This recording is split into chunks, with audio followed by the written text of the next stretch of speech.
Olá, boa tarde então. Vou chamar aqui. Deixa eu ver. Neuróloga.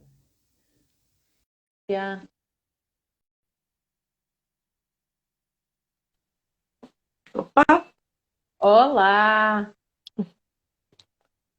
estava Oh, trocada, estava mudada. ok. Olá, boa tarde. Boa tarde, tudo bem, Paula? Acho Tudo que a gente, bem? se- acho que a gente se confundiu no horário aí. Houve aqui uma falha de horário, se calhar da minha parte, eu peço desculpa. Uhum. Nós temos aqui um desfazamento de 3 horas, quase 4 horas, não é? De Portugal para o Brasil e acabámos por. Acabei por errar aqui na marcação da hora, peço imensa desculpa, mas pronto. Vamos agora compensar as pessoas com um Vamos. conteúdo fantástico, de certeza absoluta. Kátia, mais uma vez, obrigada por ter aceito o convite Imagina. para vir aqui conversar um bocadinho sobre a importância da neurociência na educação e na formação dos professores também, porque isto é tão importante e é uma busca que eu tenho procurado e que eu tenho estudado bastante nos últimos anos, porque eu acho que é essencial para nós, enquanto professores, É. termos um conhecimento, não queria dizer básico, mas sobre o funcionamento do cérebro, principalmente na idade dos mais pequeninos, que é tão importante nós termos conhecimento. Mas primeiro eu gostava que a Kátia me falasse um pouco do seu percurso, quem é a Kátia, para nós conhecermos um bocadinho a Kátia, e como é que chegou à neurociência. Bom, meu nome é Kátia Chedid. Eu era professora, professora de primeiro ano. Aqui no Brasil a gente alfabetiza nessa idade e eu alfabetizava. E eu olhava os alunos e algumas coisas a pedagogia não respondia para mim, né? Vygotsky, Vallum, Piaget não respondiam algumas coisas. Eu percebi que alguns alunos demoravam para se alfabetizar e eles tinham uma característica em comum: eles respiravam pela boca, ou eles tinham hipertrofia de adenoide ou de amígdala. E aí eu mandei e-mail para várias faculdades aqui no Brasil. E o pessoal do HC, do Hospital de Clínicas aqui de São Paulo, me respondeu dizendo assim: olha, existe uma pesquisa nos Estados Unidos sobre respiração oral e dificuldades de aprendizagem em adolescentes, em jovens, mas em criança não. Quer fazer? Falei, vamos fazer. Aí a gente conseguiu quase 300 alunos, né, 200 e pouco, e fizemos essa pesquisa. Foi a primeira pesquisa que corroborou, né, que existia dificuldade de aprendizagem em crianças com respiração oral. E aí eu pensava assim, é porque não oxigena o cérebro direito. Mas não era, é porque não dorme direito. E aí, quando você não dorme, né, você. Então, a neurociência fez com que eu entendesse por que as crianças com respiração oral não aprendiam da mesma forma e no mesmo ritmo ou tinham dificuldade de aprendizagem. E depois disso, aí fizeram outras pesquisas com matemática e outras matérias também. E eu comecei a ver eu comecei a comprar muito livro aí de Portugal, de uma livraria que chama WOOK, WOOK. E demorava Opa, 3 meses para chegar aqui no Brasil, os livros, porque não tinha, ainda não tem, mas não tinha livro aqui no Brasil. Então eu comprei muito livro nessa livraria na época, e eles mandavam para o Brasil, demorava bastante, mas chegava. E aí eu comecei a ver o que eles traziam, principalmente na pedagogia, porque o que a gente via é que alguns pesquisadores diziam que não tinha aplicação na pedagogia, mas os livros diziam o contrário. E aí eu comecei a estudar isso, faz mais de 20 anos. Aqui no Brasil ainda não tem tantos livros como vocês têm aí em Portugal. A sim, pesquisa ainda é bem, bem menor do que aí, mas sim. já temos alguns cursos, já temos. Ainda temos que importar os livros e ler os livros ou em inglês, ou em espanhol, ou em português de Portugal, ou em francês, né? Exato, Mas uma hora chega, uma hora vai chegar aqui. Eu acho que eu sem sou uma dúvida. das precursoras aqui em falar de neurociência no Brasil. Mas já falei até para o pessoal de Portugal. Outro dia eu fiz E um é uma curso. das mais conceituadas nesta área da Sim, educação. A eu? neurociência é, pelo menos para mim, eu acompanho o trabalho desde que eu me interessei pela neurociência aplicada à educação. Eu tenho estudado mesmo muito, tenho lido bastantes livros relacionados com a neurociência, tenho feito algumas formações, inclusive o professor Andrei, que fala imenso eu não, da neurociência. Eu adoro todo o conteúdo que ele partilha, são autênticas aulas, não é? E a Kátia também partilha conteúdo fantástico e eu tenho aprendido imenso e tenho-me desenvolvido também enquanto professora nesse contexto, porque nós conseguimos ter uma visão completamente diferente sobre o processo de aprendizagem das crianças. Eu que trabalho com crianças da faixa etária dos 6 aos 11, 10, 11, fiquei com uma visão completamente diferente da que eu tinha da minha formação. Que não tem nada a ver. Há situações que nós consideramos as dificuldades de aprendizagem e não estamos atentos ao que está por trás. Seja a questão do sono, seja a questão da alimentação, seja a questão das carências a nível das vitaminas, dos minerais e dessas coisas todas que influencia o funcionamento do cérebro.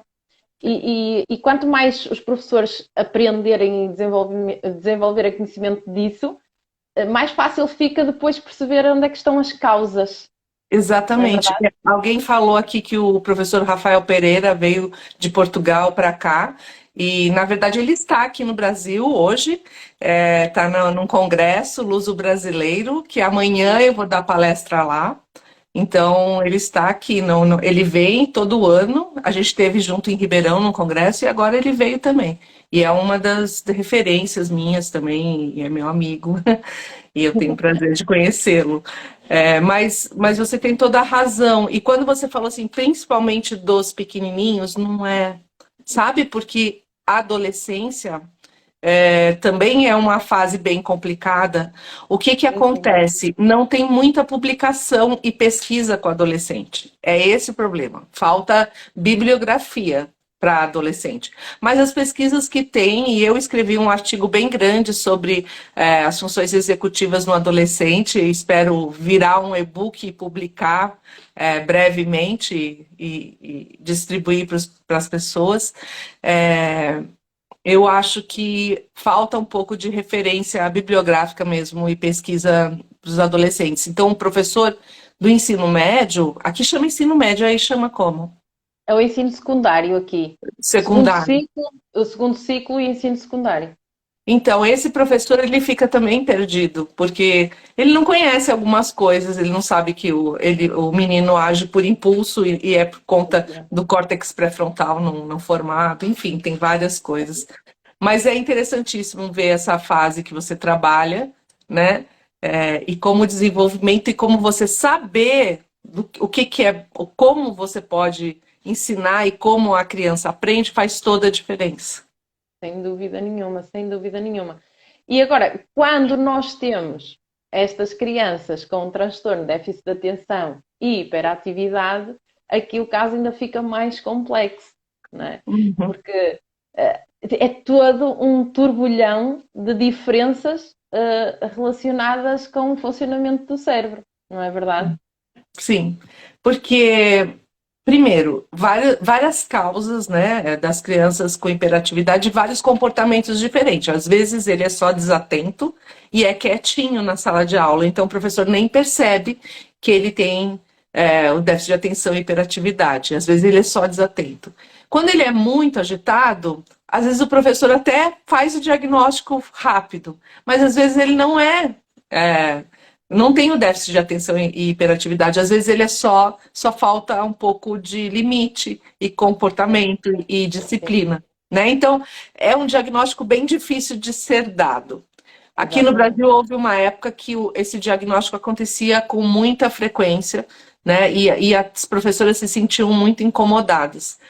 Mas eu vou dizer que, independentemente do diagnóstico, a gente pode se beneficiar dos conceitos da neurociência para todos os alunos, mesmo que ele não tenha um diagnóstico de déficit de atenção e hiperatividade, se o comportamento dele é mais agitado ou se ele é mais desatento, a neurociência traz estratégias que a gente pode usar com todos os alunos, não só com aqueles alunos, que beneficiam as crianças com essa característica.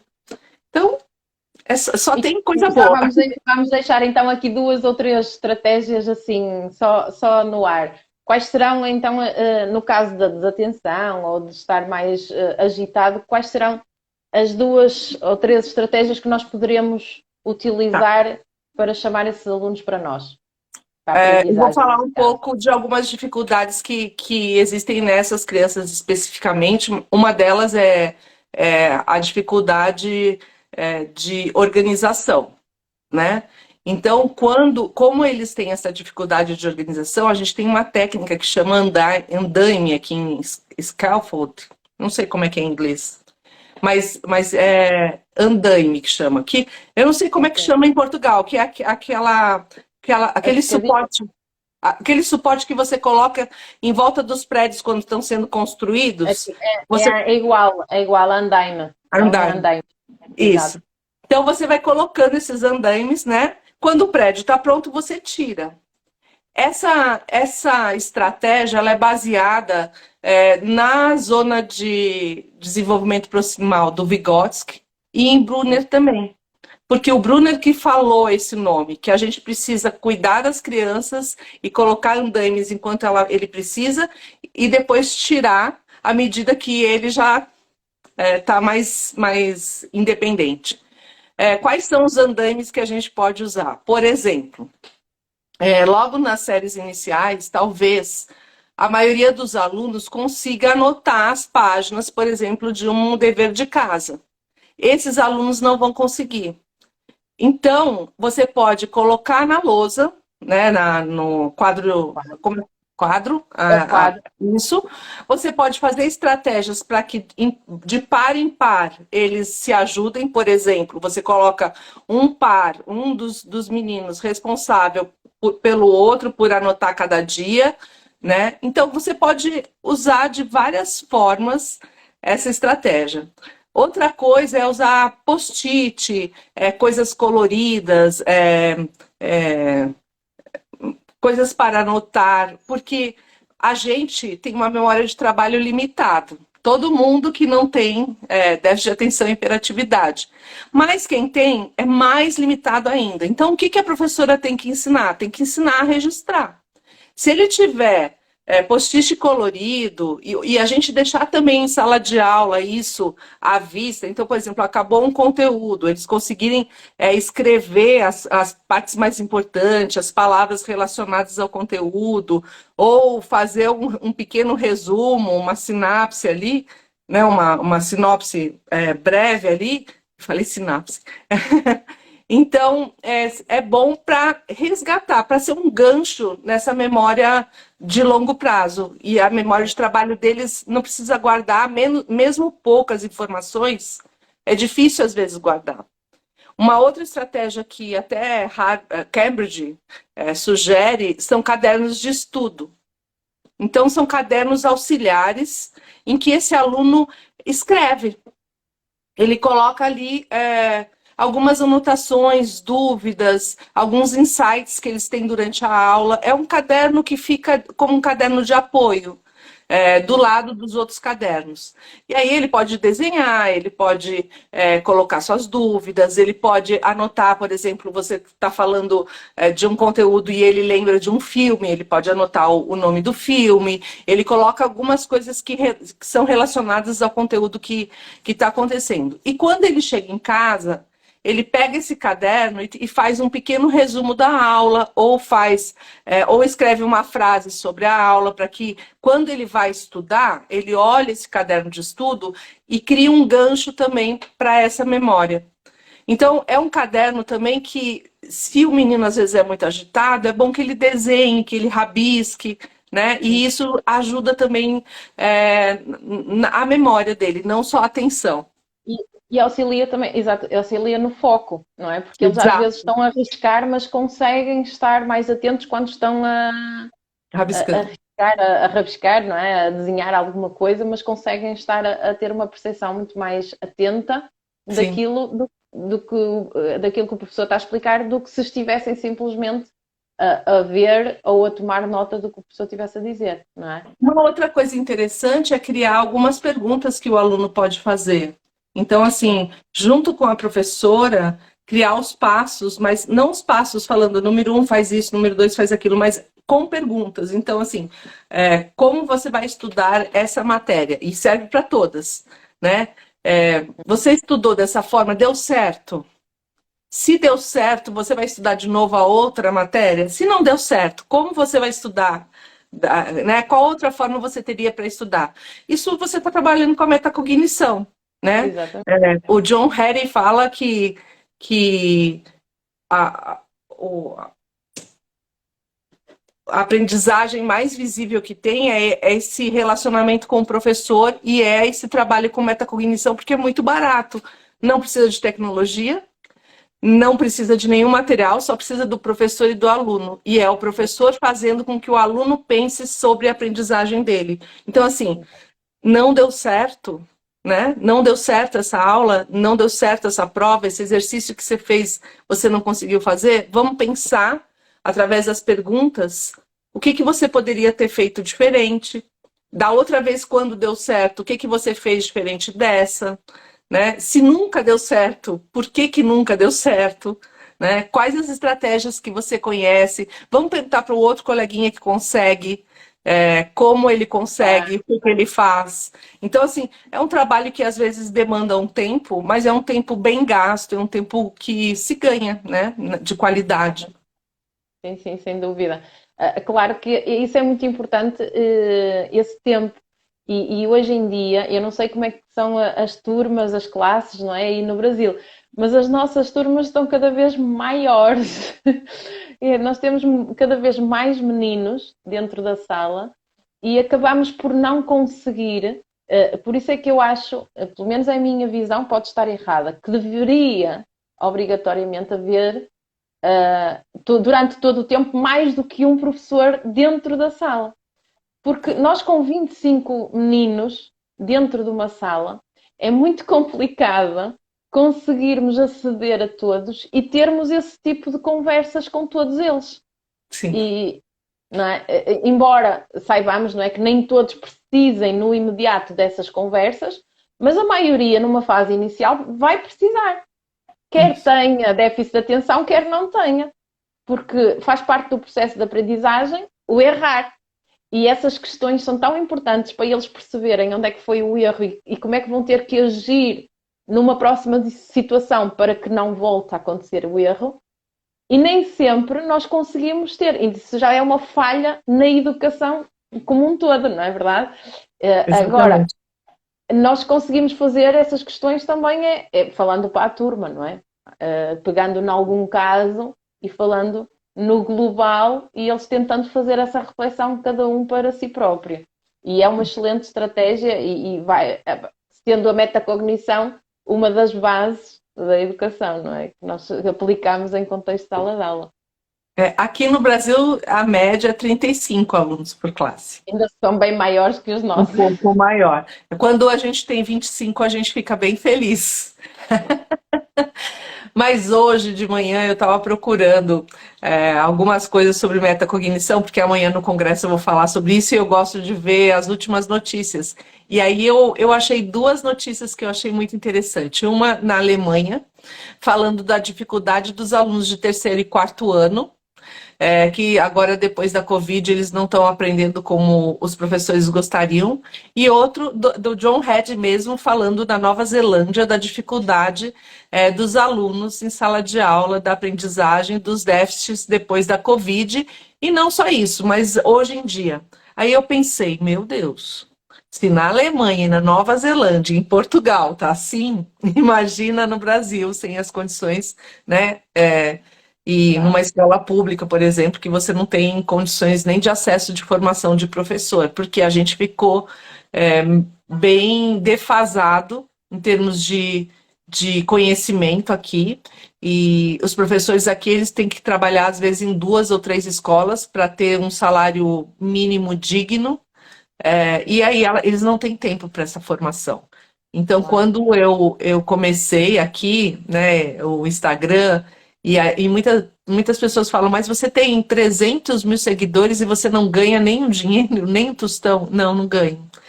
E eu tenho que ganhar, porque agora estou aposentada, mas assim, eu faço mesmo porque eu acho que, como eu tive acesso e eu consegui, né, trabalhar em escolas talvez que me pagassem melhor, é, eu acho que é uma obrigação com a sociedade brasileira e com os professores que não têm essa condição. Outro dia até eu dei uma formação com O teu sentido professores de de missão. Sintra. Ah, Falei com eles online. Fiz que acho que bom. 2 aulas lá. Top, top. No fundo é aquele sentido de missão, não é? De passar um bocadinho de conhecimento. E eu acho isso fantástico e é uma generosidade muito boa da parte da Cátia e de outras pessoas, de outros profissionais como a Cátia, que Imenso. em troca de nada, não é? Oferecem o conhecimento que têm e isso é tão positivo e é tão bom, não é? E é de louvar, e para mim isso também tem muito valor mesmo. A outra questão que eu gostava muito de falar é o que diz sobre o funcionamento, embora nós saibamos que a imaturidade é uma característica natural das crianças, não é? Sim. Nós sabemos que as crianças com déficit de atenção e hiperatividade têm o funcionamento do cérebro trabalha de uma maneira diferente, não é? Diferente. É diferente. Quais são as principais características, digamos assim, que diferem das crianças ditas normais, digamos assim? Então, na verdade, assim, os nossos cérebros são muito parecidos. Às vezes a gente quer falar, cérebro feminino e masculino, mas a gente tem um cérebro bem parecido. As diferenças são mínimas. Mas as diferenças de alguém que tem o déficit de atenção e hiperatividade, e depende da pessoa também, porque eu acho tão bonito, porque cada um tem a sua diferença, né? Então, Sim, dependendo do aluno, ele precisa de um tempo maior, né? E aí você tem que dar um tempo maior. Dependendo do aluno, ele precisa de mais foco.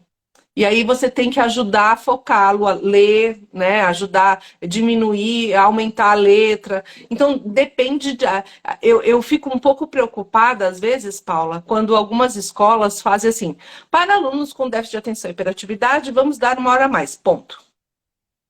Ou vamos aumentar a letra, ou vamos diminuir o texto. Porque não é para todos. Eles não são claro. todos iguais. Né? Cada caso é um caso. É como se a gente. E isso também, claro que para facilitar o trabalho, a gente cria algumas regras, mas a gente tem que ter uma certa flexibilidade aí. Eu tinha uma aluna que ela tinha o diagnóstico e ela falou: eu não quero tempo a mais. Porque quando eu saio da sala de aula para fazer e fico 1 hora a mais fora, eu me distraio. Eu prefiro ficar na sala de aula. Isso foi um feedback que ela nos deu e a gente falou, bom, vamos tentar, né?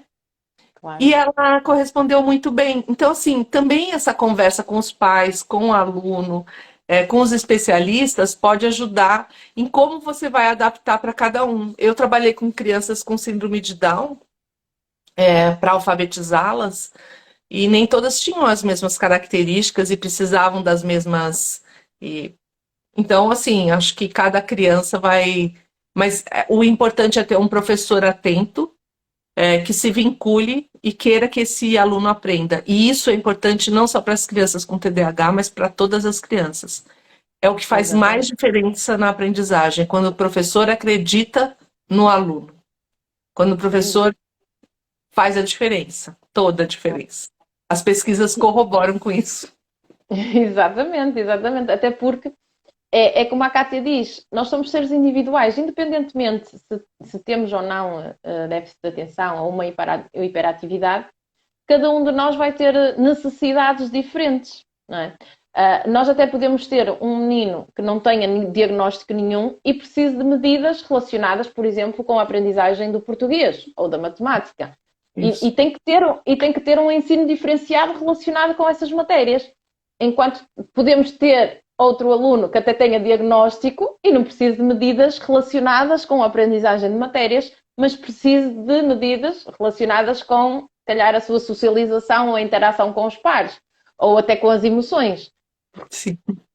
E está, acaba por ser um mundo tão complexo e a nossa sociedade e as escolas, infelizmente, na maioria das escolas, querem padronizar e querem colocar todos os alunos como se fossem Iguais. iguais, quando isso não Na existe. mesma caixinha, que não dá. E você falou uma coisa muito importante antes. Você falou várias coisas importantes, mas assim, em especial você falou que a escola e o aluno têm que aprender a lidar com o erro.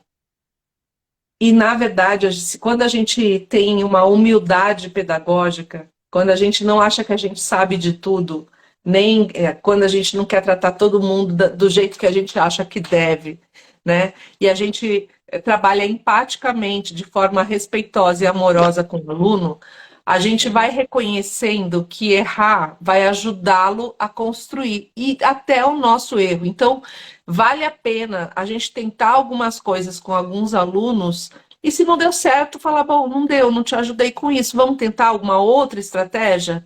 E ouvindo a família, o aluno, o especialista e criando estratégias diferentes, porque o professor é o dono das estratégias, é o que mais sabe de estratégia. Você, para mim, como eu fiz pedagogia, que foi a minha primeira formação, qualquer professor que chega e fala assim, eu quero dar uma aula sobre X, eu tenho milhares de ideias, milhares. Assim, nisso eu sou muito criativa, tenho muitas estratégias, mas às vezes não dão certo. E às vezes o professor dá uma aula numa turma, dá na outra, igual, e deu para uma turma certa, outra não. Como às vezes não dá para.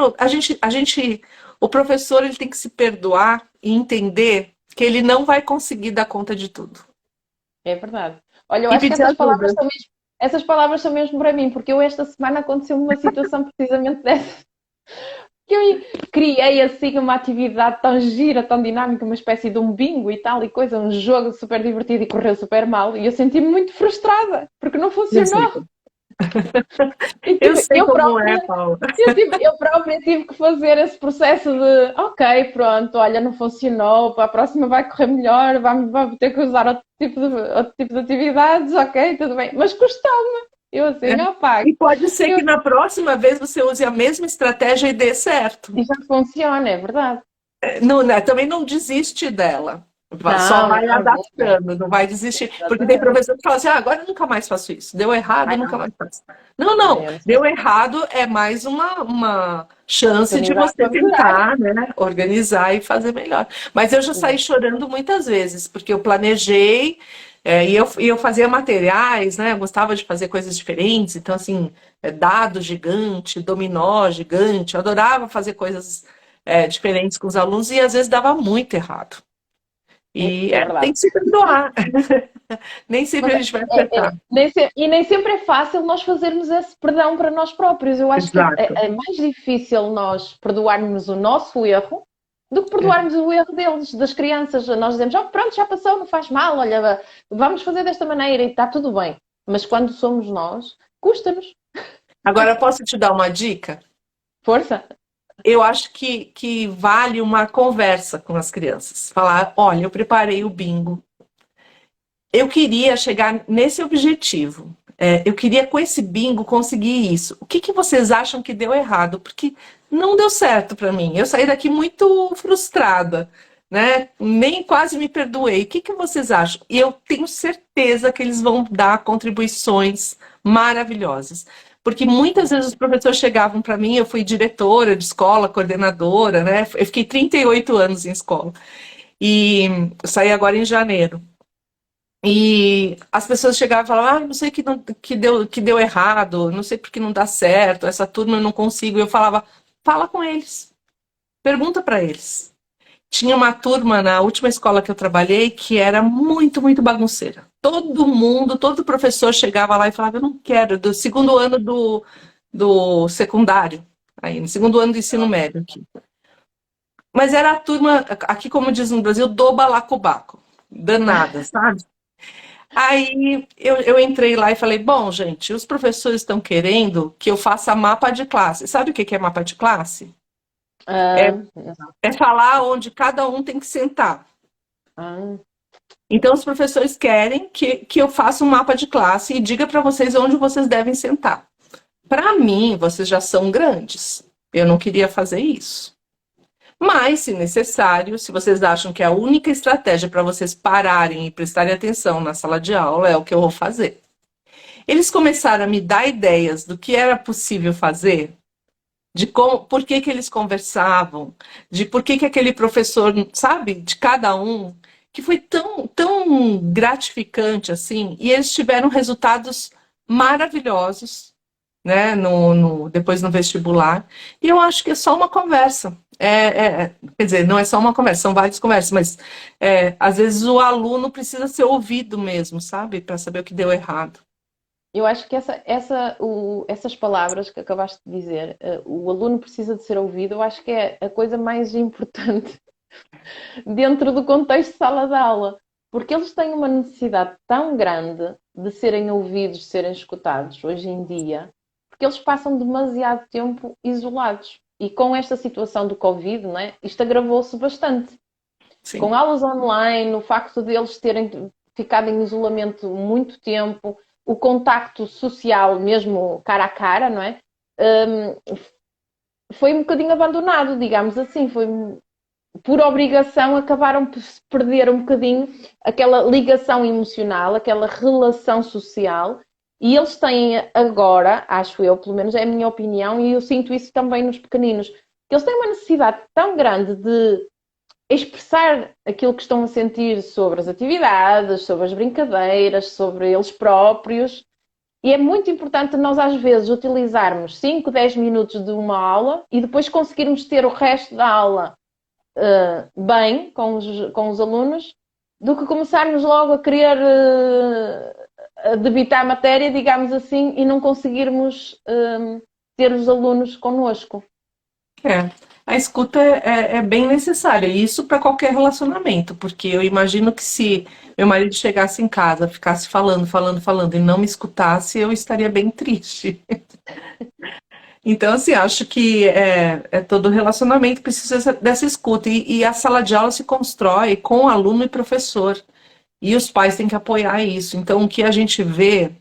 E eu acho que explodiu na pandemia, não é que a pandemia fez isso, eu acho que já existia e a pandemia potencializou uma Uhum, dificuldade nos relacionamentos. sem Os dúvida. relacionamentos entre família e escola estão com dificuldade. Alguns adultos não sabem dar limites e disciplinar, né? E eu não estou dizendo disciplinar em termos de bater, não é isso, mas em termos de educação mesmo, e não entendem quando a escola dá, né? Quando a escola consegue e precisa conter, né? E colocar alguns limites. A gente está vivendo aqui no Brasil algumas situações, problemas em sala de aula de agressão, de preconceito, de bullying, de não saber como conviver com o outro, porque no fim eles ficaram 2 anos sem essa convivência e isso é um aprendizado, né? As pessoas estão muito impacientes aqui. E eu acho que o mundo inteiro está muito. Tem uma latência de impaciência, de que não está muito bom assim para as pessoas. A gente está tenso, estressado, né? Mas eu acho que não é só no Brasil, eu acho que Não, deve ser no mundo todo. eu Eu acho acho que deve também. ser no mundo todo que nós passamos estes últimos 2 anos, quase 3, não é? Muito complicados e acho que esta tensão sente-se a nível mundial. E a E gente não acabamos. sabe se vai voltar, como é que vai ser. E eu lembro na época, quando a gente parou aqui, os meus alunos perguntavam assim, Kátia, a gente vai voltar em 15 dias? E eu falava, não sei. E eu sentia aquele não sei caindo como se fosse uma pedra na cabeça deles, porque eu era o adulto da relação e eu não tinha resposta pela primeira vez. Exatamente. Isso criou uma insegurança nos alunos que, para mim, foi assim, eles ficaram muito assustados com aquilo. A gente estava, né? Mas Mas eles eles, ficaram. porque os adultos não sabiam. Não sabiam se ia ter cura, não sabiam se pegar, se iam ficar vivos, não sabiam. Não sabiam. Não sabiam Claro. se. E a gente ainda não sabe, né? A gente ainda está com medo, né? Ainda fica pensando e se vai voltar, se não vai voltar, e se piorar, e se Sem vier dúvida. outra, como é que a gente faz, enfim. E, uma das coisas que eu mais sinto e que eu mais vejo nesta questão, agora voltando ao nosso tema da inclusão dos alunos com transtorno de déficit de atenção, e está relacionado com isto, com estes conflitos, com a sala de aula, com estes alunos. Muitos pais que eu acompanho e que eles me dizem muito, os professores estão sempre a fazer queixas do meu filho porque ele não para quieto na sala, porque ele não sossega na sala, porque ele está sempre a falar, porque responde torto. Aqui o problema está na criança ou está na gestão do professor, da relação com o aluno e das atividades que propõe ao aluno? Eu acho que um dia, eu vou dar exemplo, tá? Um dia uma professora chamou um pai e falou assim: o seu filho fica comendo chiclete na minha aula o tempo todo. E o pai falou: tá, o que eu posso fazer? Tá na sua aula, né? Como eu posso ajudar? Eu posso pedir para ele não comer chiclete, mas tá na sua aula. Então, assim, tem comportamentos. Primeiro que o professor ele tem que saber que o aluno tem aquele diagnóstico, né? A gestão é do professor da sala de aula. O pai vai ter que resolver esses problemas de comportamento, de agitação na casa dele. Na escola fica um pouco mais difícil. Obviamente, ele tem que levar no especialista, se necessário, tem que medicar, ele tem que fazer terapia se necessário, enfim, tem que cuidar dessa parte. Mas em sala de aula, a gestão é do professor. Mas às vezes o professor ele quer um aluno que fique sentado prestando atenção 5 horas e nem ele fica. Porque eu ontem, por exemplo, eu fiz formação de 2 horas para um grupo de, acho que tinha 60 professores numa escola. Tinha professor que de vez em quando conversava. Tinha professor que levantava para ir ao banheiro, que pegava um chá. Isso acontece com qualquer ser humano. 2 horas não consegue ficar. Imagina 4 horas sentado quieto com hiperatividade, não tem como, não tem como. Então, assim, uma das coisas que eu fiz com um aluno meu mas era um hiperativo daqueles hard, sabe? Muito hiperativo, muito agitado. O professor de matemática, ele era muito bom em matemática. E o professor de matemática tinha 2 lousas na sala, um quadro ficava só para ele, porque aí ele fazia os exercícios em pé, e o outro quadro ficava para o professor. Se você não tem isso, você pode colocar o aluno que é muito agitado no fundo da sala de aula, para que ele não distraia os outros, mas deixa ele levantar, sabe? Deixa ele caminhar um pouquinho, sentar de novo, ou fazer, ao invés de anotar no caderno pequeno, anotar numa cartolina, para que ele se movimente mais. Eu acho que... Outro dia eu estava vendo um professor que falou que fez isso, um professor de faculdade, falou que com uma aluna que falou: eu não consigo ficar sentada na sua aula. E aí ele pediu para ela ficar no fundo e ela podia sair e voltar, mas só para não atrapalhar a concentração dos outros. E deu super certo. Então, eu acho que, de acordo com o aluno, dá para criar estratégia diferente, né? Ele ficar em pé, ele levantar quando ele precisa, ele ter uma lousa para ele lá atrás, para ele ficar fazendo os exercícios e depois tirar foto e levar para casa, enfim. Dá para adaptar. Ou seja, acaba por ser um pouco saturante para os pais, cansativo, não é? Para os pais estarem todas as semanas a receber queixas da parte dos professores a dizer: o seu filho está sempre de pé, o seu filho está sempre a falar com o colega, está sempre a mexer nas canetas, está sempre... Aí é da responsabilidade do professor, se isso acontece, criar, ok, eu não estou a conseguir que este aluno esteja assim, desta forma, então o que é que eu tenho que fazer para ter este aluno mais atento, ou que ele se consiga regular ou autorregular de alguma forma. E para isso, então, vou conversar com o aluno: olha, o que é que tu achas que pode ser uma boa estratégia? Queres ir dar uma volta ao intervalo lá fora, 5 minutos, e depois voltas? Eu acho que são coisas água. Beber uma água.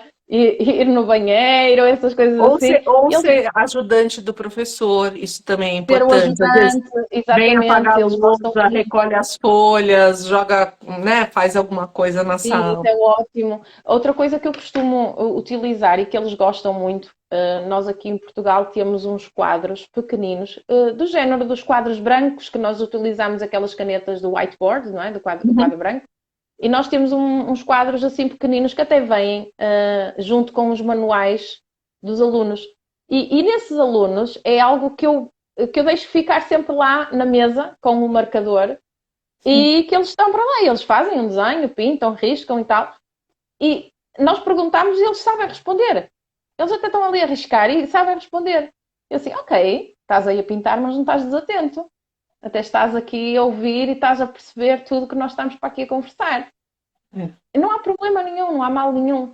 E há é. outros que, se calhar, em vez de desenhar, preferem simplesmente sair, vão dar uma volta, voltam e tal, tudo bem, tranquilo, e depois apanham tudo.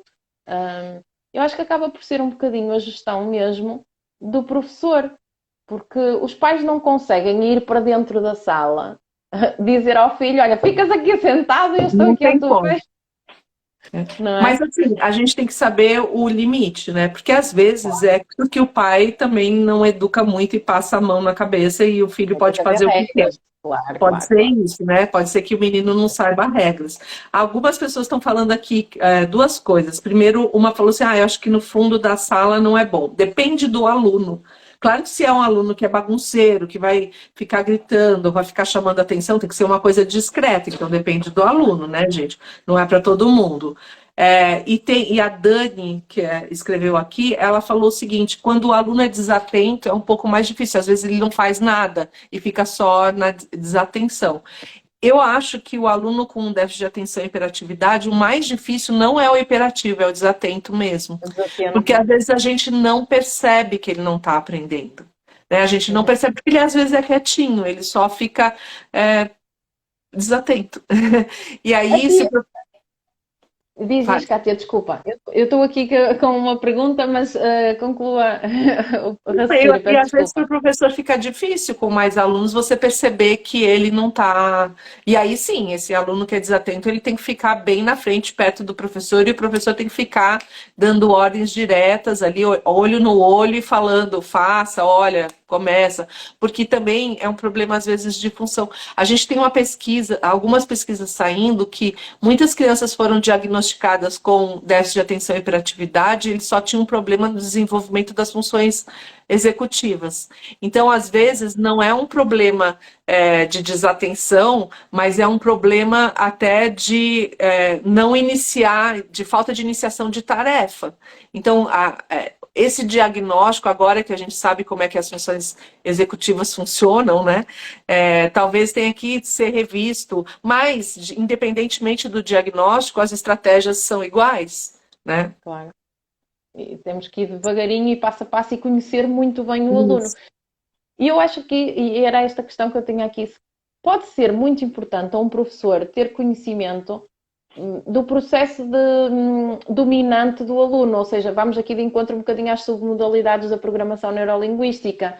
Se o aluno é mais visual, se é mais sinestésico, se é mais auditivo, isso pode ter uma grande importância no processo de aprendizagem destes alunos. Então, as últimas pesquisas dizem que a gente não deve separar esses alunos e classificá-los, até porque você tem Exato, algumas preferências de aprendizagem, mas isso não quer dizer que você só aprenda daquela forma. exato. Mas você tem que. O que a gente sabe, o que a neurociência diz? Que quanto mais estímulos que envolvam mais sentidos, melhor. Então, se você puder. Eu vi um material muito interessante, eu acho que foi num filme. Num vídeo essa semana, até passei ontem na formação, que eram uns blocos de palavras, que eu acho que aí na Europa tem, ou nos Estados Unidos, mas aqui no Brasil não tem. Então são blocos de montar, aqueles blocos coloridos, mas que você Sim. escreve as palavras neles e monta.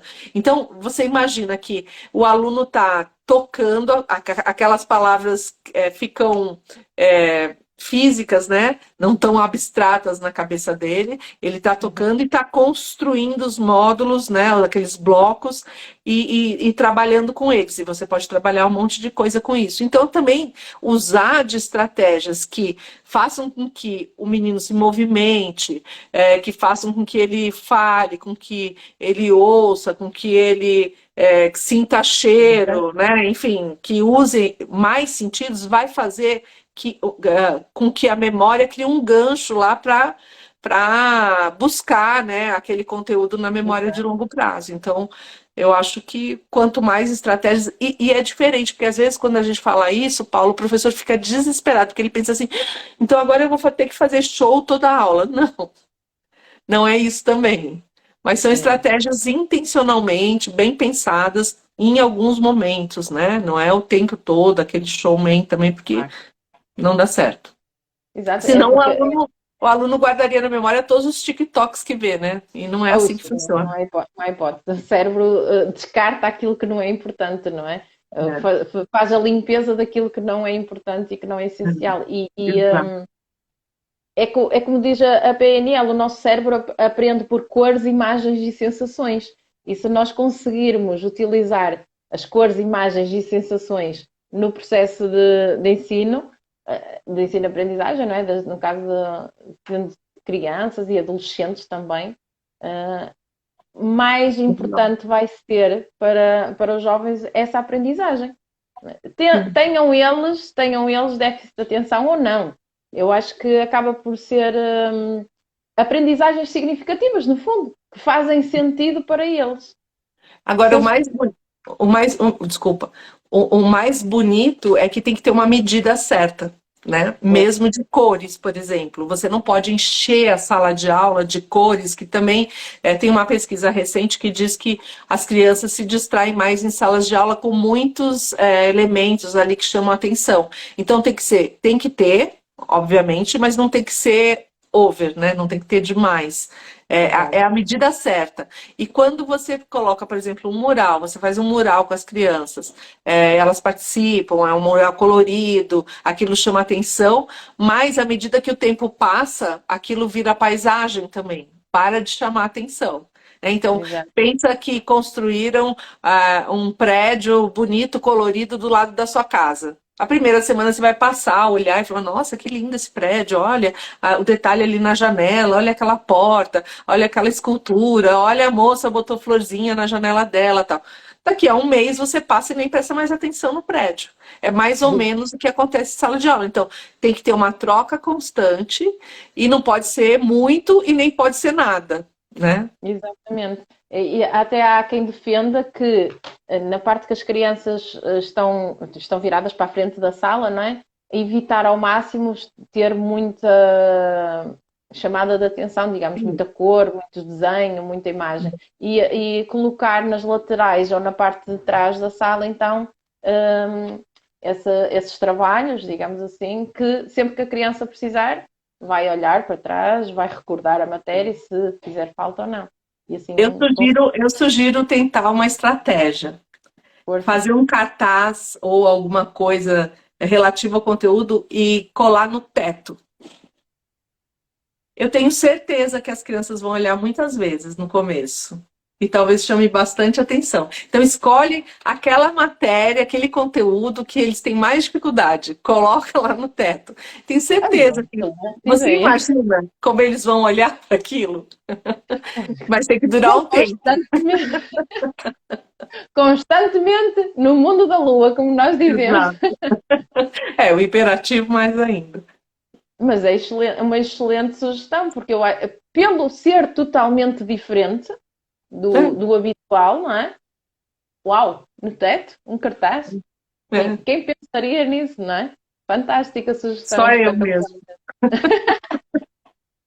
Não, porque às vezes eu penso assim, as crianças estão no corredor mesmo da escola, podia colocar no teto da escola alguma coisa, alguma exposição, ao invés de ser nas paredes, no teto.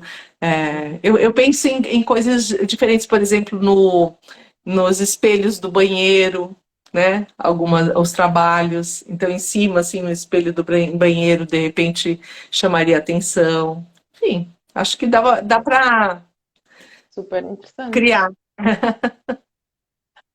Por exemplo, Kátia, há algumas inovações que nós vemos. Eu confesso que nunca apliquei e não sei o resultado em contexto de sala de aula, mas já vi algumas escolas a aplicar para os alunos com déficit de atenção e hiperatividade aqueles pedais de bicicleta em que eles estão sentados, a bola de pilates, ter esses objetos em contexto de sala de aula para esses alunos especificamente pode ser algo positivo?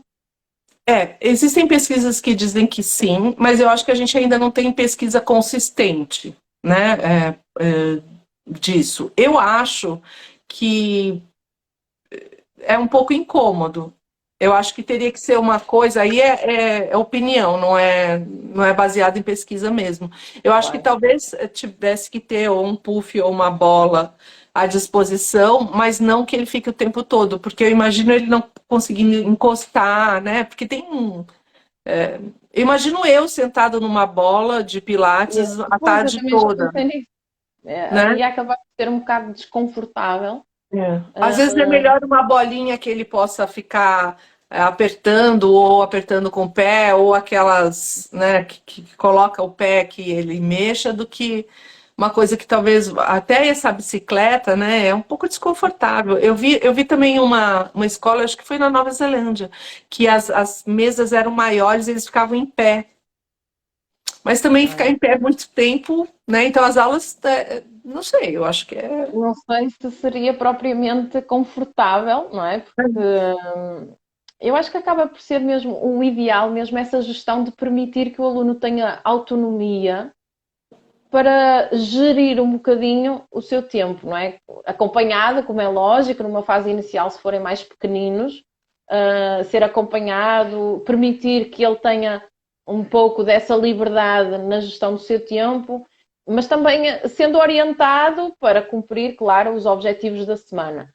Mas dar assim essa autonomia, essa responsabilização, eu acho que é o essencial, é mesmo nós responsabilizar desde cedo, não é? Isso também é um trabalho que deve vir de casa, não é? Essa responsabilização desde pequenos, seja no vestirem-se sozinhos, o preparar a mochila de forma autónoma, sozinhos, Comer.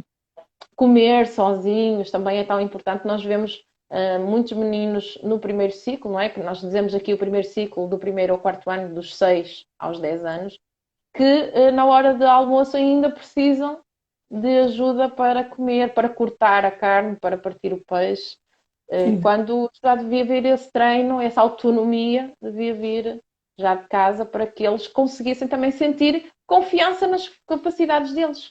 Porque em muitos casos eu acho que nós vemos as nossas crianças, não só com déficit de atenção ou hiperatividade, com muita insegurança e falta de acreditar de que são capazes. Sim. Quando o adulto faz por ele, isso Maria Montessori já dizia, quando a gente faz as coisas pela criança, a gente está mandando um recado para elas de incapacidade, né? Se ela é capaz de fazer, deixa ela fazer. Porque se você faz por uma pessoa o que ela é capaz de fazer, você manda um recado de que ela não consegue, né? Então, o que a gente vê aqui é a mesma coisa que Portugal, e eu estou achando até bom, né? Porque não é privilégio do Brasil. São as famílias mesmo não ensinando a segurar um garfo, uma faca. Quando a gente sai, às vezes, num restaurante, a gente vê as crianças com o celular e não almoçando junto com os pais, né? E depois alguém dando na boca e cortando por eles. E isso acontece desde o tênis, que aqui se compra o tênis com velcro. Aí chama velcro? Sim, velcro. Uhum. Que compra o tênis com velcro ao invés de ensinar o filho a amarrar.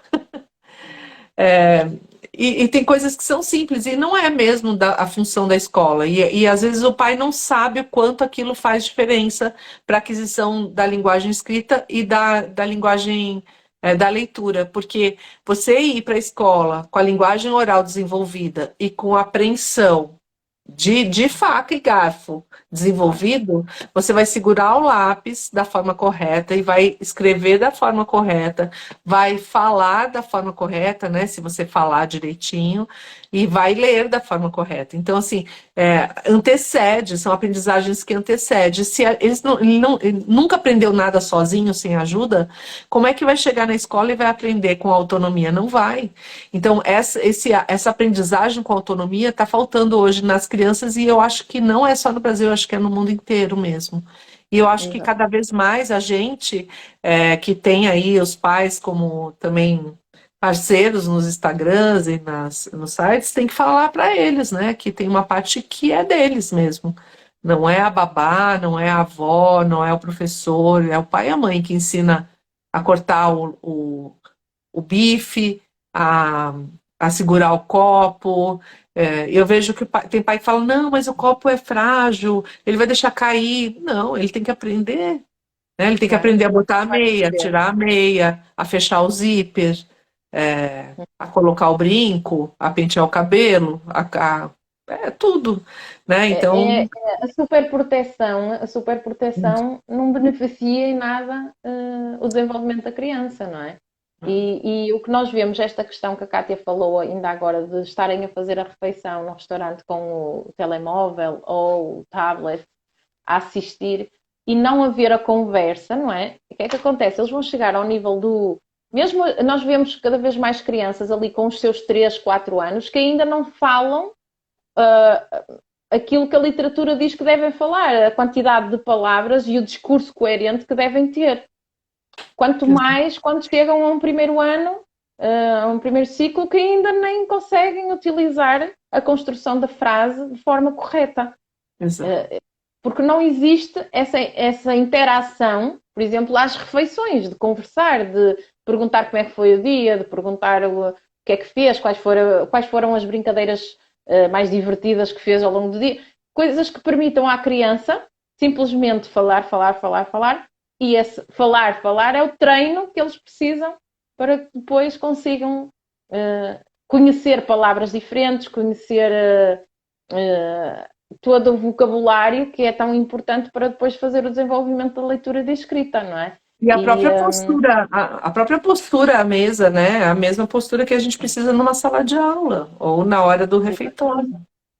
exatamente, exatamente. Muitas crianças sentam-se perninhas à chinês, como nós costumamos dizer, ou com os joelhos na cadeira e não têm essa capacidade de conseguir estar com a coluna direita e temos cada vez mais crianças ali no terceiro, quarto ano já com problemas da coluna torta devido a essa má postura também. Uh, e agora voltando novamente assim aqui ao telemóvel e ao telefone, nas crianças com transtorno de déficit de atenção e hiperatividade, isso ainda é um handicap pior. É. Nas crianças e nos pais, né? Porque o que a gente vê também são os pais no telemóvel, no celular, o tempo todo, sem perceber que as crianças. Alguém falou assim: deixam as crianças a um cuidado sobrenatural. O problema é que a gente, eu costumo sempre repetir isso, nós somos os adultos que estamos há mais tempo nesse planeta. E a gente tem que preparar a nova geração para ficar aqui nesse planeta no nosso lugar quando a gente for embora. E eu Claro. acho que a nossa geração e a geração desses pais não está preparando, porque a gente está perdido lá dentro daquele Black Mirror, né? Perdido dentro do celular e a gente não está cuidando das nossas relações. E isso, para mim, é o mais triste da história, assim. É, isso impacta na aprendizagem das crianças com ou sem o déficit de atenção.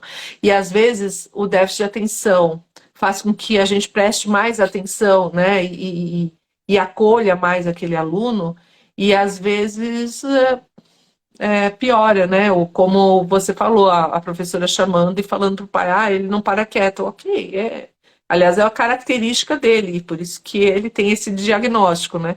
Então, se ele não para quieto, quais as estratégias que a gente pode pensar? E por isso existem os especialistas, né? E por Claro. isso existem os especialistas. Eu acho que a família tem mais, cada vez mais que se unir aí. E a gente tem uma frase que fala que é necessário uma aldeia para educar uma criança. Sim. Né? E a gente vê, mesmo no mundo inteiro, um voltar à família, né? Um resgate da família, seja ela da forma que for. Mas essa família, ela tem que ser organizada de forma a educar essa criança. E a gente, como adulto, a gente é modelo. Mesmo que a gente não fale, a gente faz. E eles nos imitam. Imitam mais depressa aquilo que nós fazemos do que aquilo que nós dizemos. E aquilo que a gente faz errado mais ainda. Mais rápido ainda. Ah, Não é? mas tu também fazes assim. E é logo a resposta que nós temos. E depois ficamos sem argumentos, não é? Porque nós E a temos que gente ser os exemplos.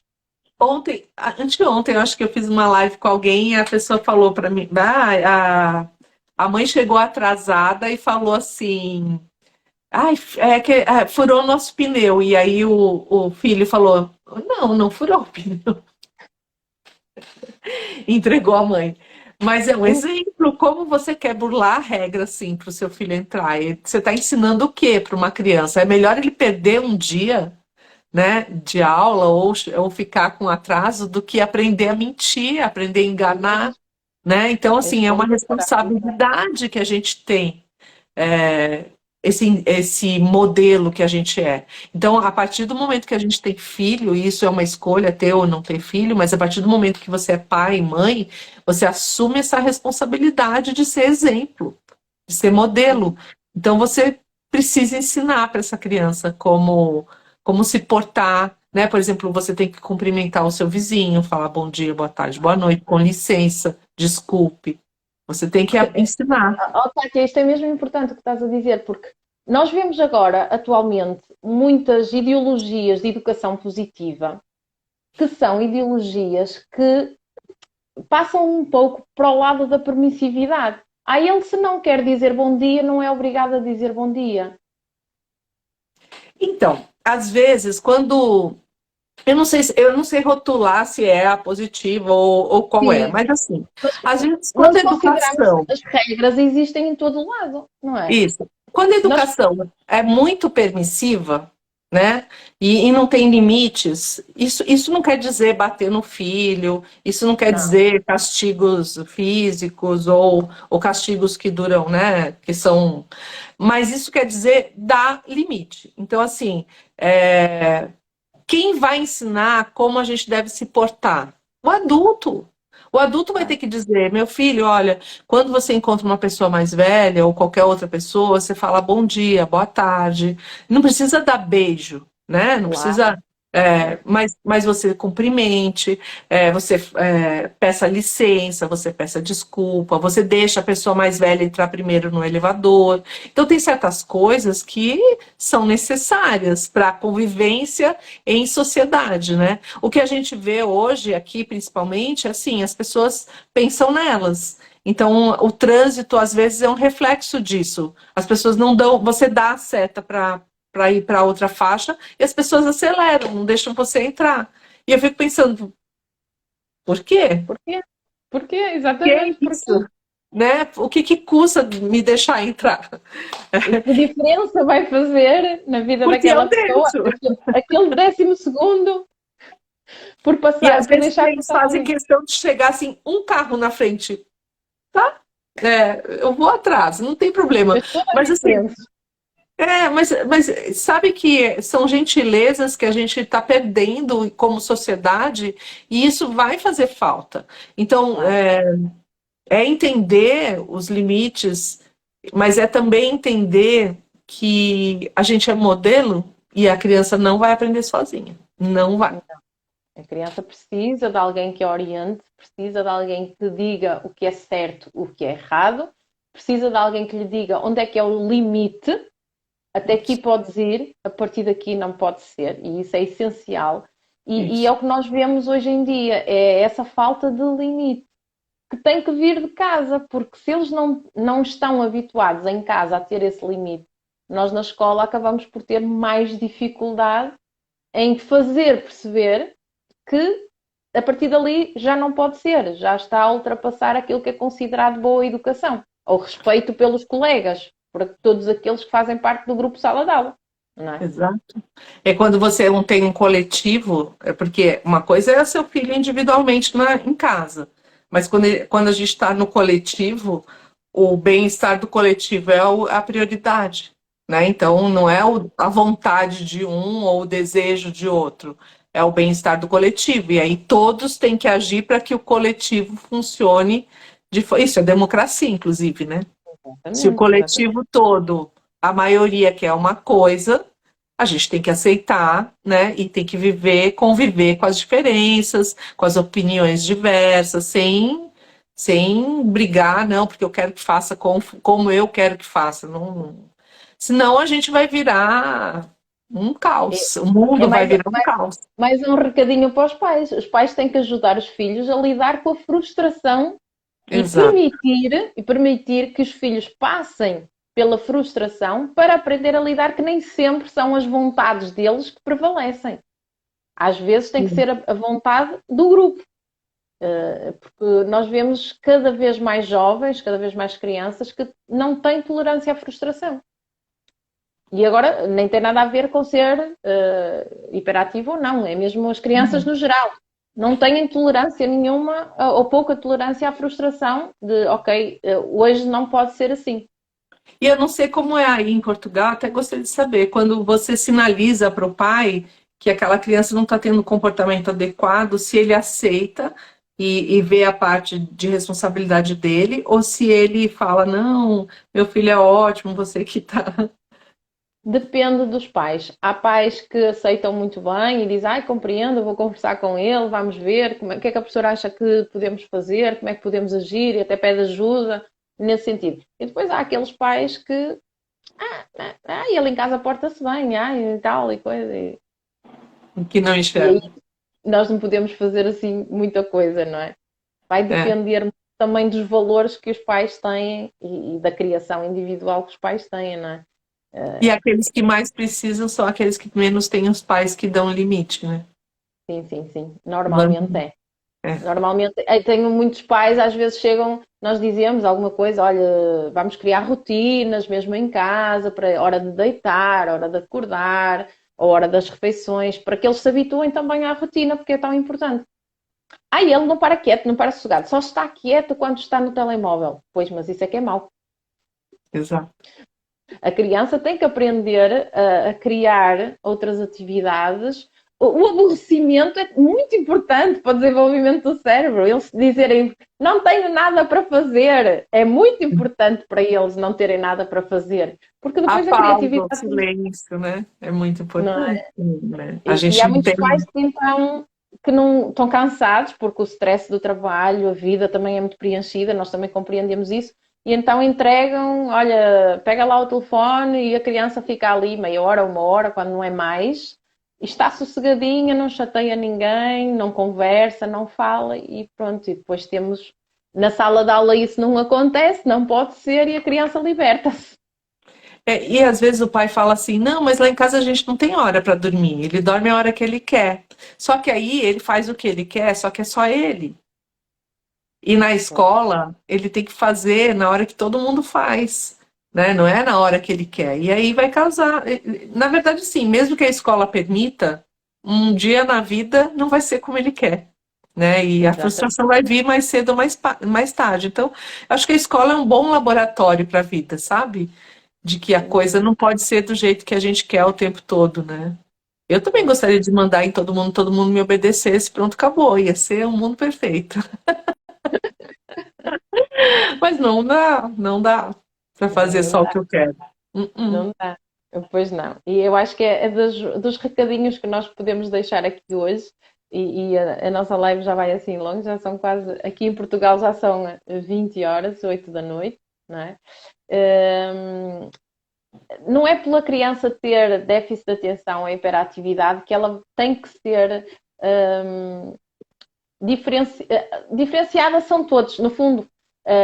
Todas as crianças em contexto de sala de aula são tratadas ou devem ser tratadas de forma distinta, porque todas elas têm necessidades diferentes, não é? Eu acho que Exatamente. acima de tudo é o mais importante que nós devemos deixar aqui, porque vamos esquecer, pelo menos é aquilo que eu sinto dentro de mim quando estou em sala de aula. Esquecer aquela tábua rasa, aquele padrão de são todos iguais, têm todos que aprender a mesma coisa, têm todos que estar a fazer a mesma coisa na mesma hora e aprender todos igual. E têm que ser Exato. todos avaliados da mesma forma. Vão todos fazer a mesma avaliação, do mesmo jeito, da mesma forma. E não é assim, porque somos todos diferentes, temos todas habilidades diferentes e capacidades diferentes. E funcionamentos diferentes. Certo? E eu acho que o professor tem que se perdoar e conversar e ter muita escuta para os alunos e, junto com eles, pensar em estratégias e formas deles aprenderem aquilo que eles precisam na hora que eles vão fazer aqueles testes que eles vão fazer todos eles iguais. Né? Então, falar com as dificuldades de cada um e com os ritmos de cada um e com as peculiaridades de cada um. Eu acho que é isso. Eles estão perguntando se vai ficar gravada, Paula. Acho que sim, né? Eu espero que sim, eu espero que sim. E aí você põe em colaboração que eu deixo também na minha timeline. Sim, sim. Eu espero que o Instagram não me vá agora boicotar aqui. Para já tenho conseguido gravar todas e eu espero conseguir gravar esta também. Como é que os professores... está aqui uma pergunta. Como é que os professores conseguem notar o TDAH? Depende. Quando é hiperativo, às vezes notam fácil. Quando ele é mais desatento, às vezes é mais difícil. Mas normalmente eles notam na hora da prova, porque o desatento acaba não aprendendo, ele teve uma dificuldade ali na aprendizagem. E às vezes eles passam pela escola sem os professores notarem. Eu tive um pai, ele era delegado, e o filho estava na educação infantil antes do primeiro ciclo, aqui, e ele era hiperativo, e quando a gente fez o diagnóstico, né, a gente pediu o diagnóstico do filho, o pai descobriu que ele era hiperativo. E aí ele começou... Mas ele já era adulto. Então, muitas vezes, quando você faz o diagnóstico do filho, o pai também fala, era isso a minha dificuldade. Né? Porque às vezes você passa pela escola com aos trancos e barrancos, vai passando sem perceber. Exato, exato. Porque é um diagnóstico que acaba por ser bastante complexo. Nós aqui em Portugal, se eu não estou em erro, e peço desculpa se eu estiver enganada, mas o diagnóstico, tanto do déficit de atenção e hiperatividade, normalmente, salvo raras exceções, não é fechado antes das crianças chegarem no quinto, sexto ano, no segundo ciclo. Porque demora imenso tempo. Eles consideram, até no pré-escolar, nunca fazem diagnóstico de hiperatividade, porque aqui em Portugal, se não estou em erro, e espero não estar enganada pelo que eu li, é considerada imaturidade natural da criança. Então eles não fazem diagnóstico de hiperatividade aos 3, 4, nem 5 anos. Aqui normalmente é na época da alfabetização. É um pouco depois da alfabetização. A partir dos 6 anos é que se começa a detectar os primeiros sinais e então aí inicia-se o processo e é um processo bastante longo. Aqui é um processo bastante longo a nível das terapias, a nível médico, os testes que fazem são testes muito complexos e que demoram algum tempo até se chegar a um diagnóstico, de facto. E eu, às vezes, quando vejo algumas crianças com 6 anos já com o diagnóstico, eu fico assim um bocado desconfiada. Eu já? Aqui no Brasil a maioria é multidisciplinar, é mais que um especialista que dá esse diagnóstico e depois da alfabetização, mas ainda existe um ou outro caso que um especialista só faz o diagnóstico, que também me deixa desconfiada. Eu também olho e falo, mas como eu não sou especialista, né? Não faço eu não digo, mas já fico ali. Já fico ali, como nós dizemos aqui em Portugal, com a pulga atrás da orelha. Atrás da orelha. Aqui também a gente fala. Olha, Kátia, obrigada. Obrigada de coração. Obrigada, foi uma conversa fantástica, temos aqui conteúdo excelente. Espero que vá ajudar muitos pais e colegas, também professores, pelo menos a tirar aqui algumas ideias que ficaram, algumas pinceladas, como eu costumo dizer, que nos dão assim algumas ajudas para depois também em sala de aula estarmos mais despertos para essas coisas e para nos libertarmos se calhar um bocadinho mais daquele ensino tão rígido que nos foi ensinado, no fundo. Eu falo por mim que o nosso, aquele estar sentados em frente nas cadeiras, quietinhos, comportadinhos, como era no meu tempo, não é? Nós nem podíamos levantar da cadeira sem autorização. Acho que hoje em dia já não se aplica tanto isso. É. Tem coisas que a gente vai melhorar, tem coisas que a gente ainda precisa ter, como esse modelo de, de comportamento adequado em determinadas situações. A gente vai Certo. ter que ensinar mesmo, né? Eles não vão aprender sozinhos.